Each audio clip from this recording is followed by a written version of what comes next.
Brian Battle's next battle is going to be in Dirty Boxing Championship 3 Friday in Miami. That's Mike Perry's promotion. Brian Battle's big battle is making weight. We'll see if he makes weight. This is at 185 pounds. His opponent, Derek Freitas, is not good. 3-9 record. So this is set up for a battle to win. He'll probably win by knockout. This guy's lost 7 of his last 8 fights. One of his wins was flagged by Tapology legitimacy issues of the matchup. So yeah, Brian Battle by knockout is a likely outcome for this fight.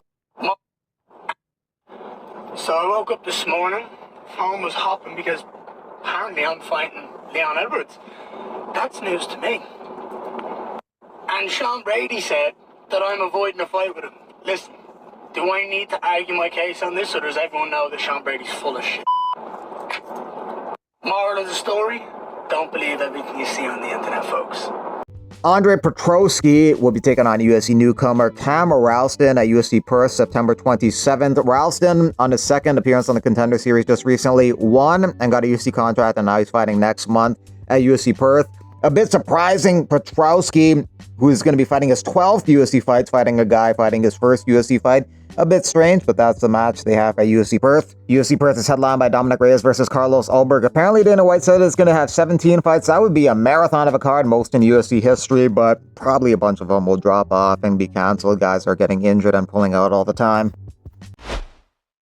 UFC 321, October 25th in Abu Dhabi, adds Jacqueline Amarine versus Mizuki Inoue. Amarine will probably win by submission. 80% of her wins are by submission, including her last 3. Rear naked, Ambar. The one over Demopoulos. Demopoulos tried to make a no contest. She made an appeal because her glove was being grabbed to secure the armbar. The Nevada Commission threw that in the trash. Andrew Smith, who is the brother of Stuart Smith, says, "Thank you for the outpouring of support. Stuart is conscious and does have some recollection of the events of the day of the attack. Thank you, everyone, for reaching out. It's been difficult to get back to everyone individually. We'll be setting up something for anyone wishing to donate. I'll update with the link when possible." He's currently resting and says, "Thank you for the love and support." Mr. Beast may donate something. He says, "This hurts to see, especially because I read he was a veteran that used wrestling as an outlet to get over PTSD. Genuinely, if anyone connected to him knows of a way I can help, please reach out. If his kid is a fan or I can help with hospital bills, I don't know, but I'll help." You know who also needs to go to jail, chat? The referee. I'm not even trolling. I don't give a fuck that he's a WWE style, like, wrestling entertainment referee. Bro, you have a referee shirt on and you watch the nigga almost lose his life. How can you sit there as a human and not do nothing, bro? You just sat there. I was obviously frustrated there was somebody killing someone else on the ring. But then I was actually surprisingly more frustrated that the ref watched it happen. That shit was so crazy to me, bro. The nigga should not have a job. I don't give a fuck. Fuck the ref title. As a human, bro. You're not gonna step in and save the nigga life? Damn. No troll. If that happens to most of us, we die. He's scared? Obviously. I would be petrified. But it doesn't matter. He's not after me. So even if I eat a punch, I'm not gonna die. He's about to die. He's about to die. The other wrestler was holding the nigga back a little bit. He almost ate a couple punches. He risked himself.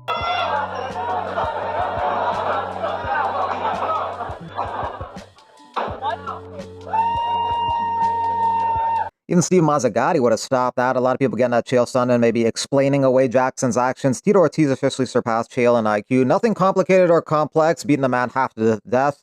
Can't spin this, brother. He was unhinged and couldn't control his emotions. Phil Rogan, a little bit of criticism for maybe just kind of explaining away Jackson's actions a little bit. Just mentioning that he was concussed a couple days before and talking about how he was hit in the head by a beer can from Stuart Smith, which obviously is going to piss anybody off because even though it was a prop can, it's going to piss off Jackson. Jackson wasn't part of the show. Stuart Smith accidentally thought he was part of the show, so he did that. But then he later apologized a number of times, and Raja Jackson eventually did accept his apology, so they got past that. Homie had got knocked out in the gym or got concussed in the gym by a head kick like a few days prior, right?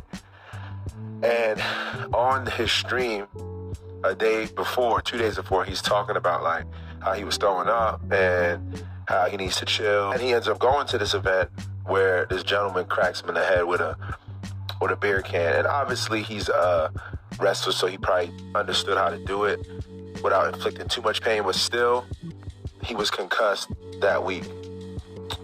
I think the kid is young. I think between his pops picking on him and everybody jonesing on him, he kind of was at a wit's end.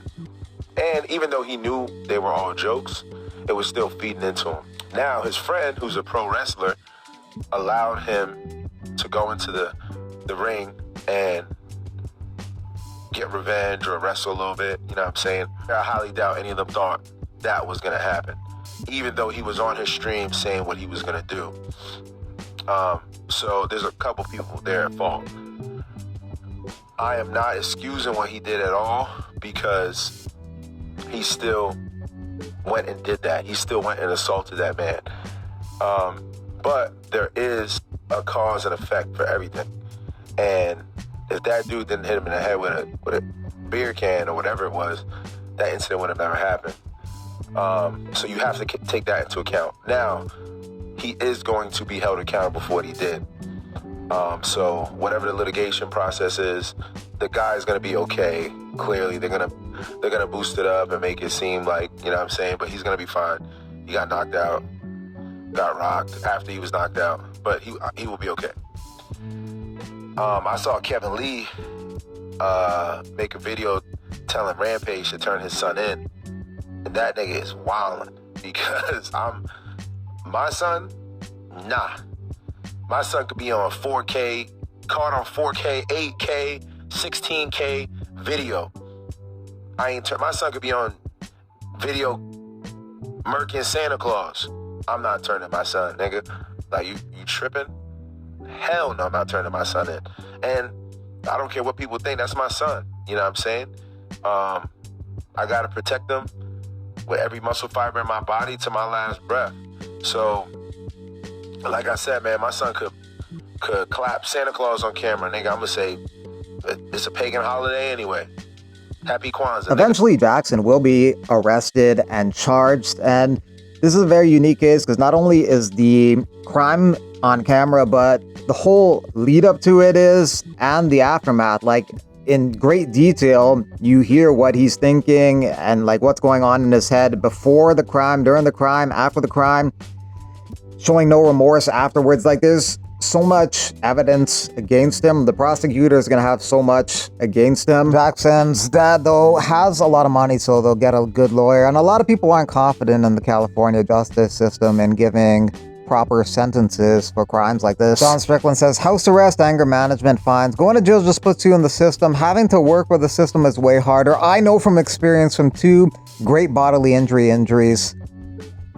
Sean Strickland says, house arrest, anger management, fines. Going to jail just puts you in the system. Having to work with the system is way harder. I know from experience from 2 great bodily injury charges when I was 18. Down to Johannesburg. PFL Africa has shaken South Africa. But the road doesn't stop there. Now the journey blazes north into East Africa. On October the 18th, Global MMA lands in Rwanda. Ode to PFL Glory passes through East Africa. This is the biggest combat sports event in the region's history. PFL Africa, Rwanda. The time is now. Merab Dvalishvili working on striking for his UFC 320 co-main event fight with Corey Sandhagen on October 4th in Vegas. He says he's going to knock out Corey. I don't think he even believes that. Probably a unanimous decision win for him, 50-45, maybe 49-46 on one card. Sorry, Corey. You want to sleep, baby? Alex Pereira is in the main event of that card against Magomed Ankalaev. That rematch, that is the next pay-per-view, UFC 320. There's no pay-per-view in September, so this will be October 4th, and they're doing some promos for that. They're filming some stuff with Pereira promoting that fight.